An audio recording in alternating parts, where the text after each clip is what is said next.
On September 2nd, 1918 in France, Captain Hutchinson went through the Drocourt-Queant support line with his battalion, remaining on the field until every wounded man had been attended to.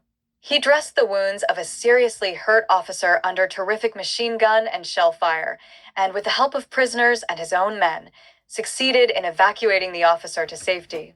Immediately afterwards, he rushed forward in full view of the enemy to attend a wounded sergeant, and having placed him in a shell hole, dressed his wounds.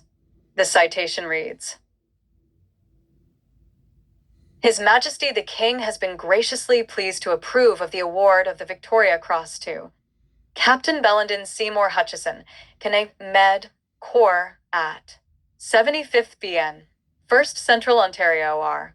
For most conspicuous bravery and devotion to duty on September 2nd, when under most intense shell, machine gun, and rifle fire, he went through the Queant-Drocourt support line with a battalion. Without hesitation, and with utter disregard of personal safety, he remained on the field until every wounded man had been attended to.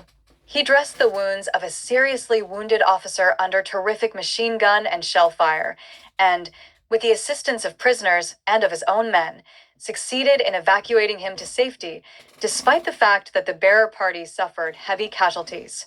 Immediately afterwards, he rushed forward, in full view of the enemy, under heavy machine gun and rifle fire, to tend a wounded sergeant, and, having placed him in a shell hole, dressed his wounds.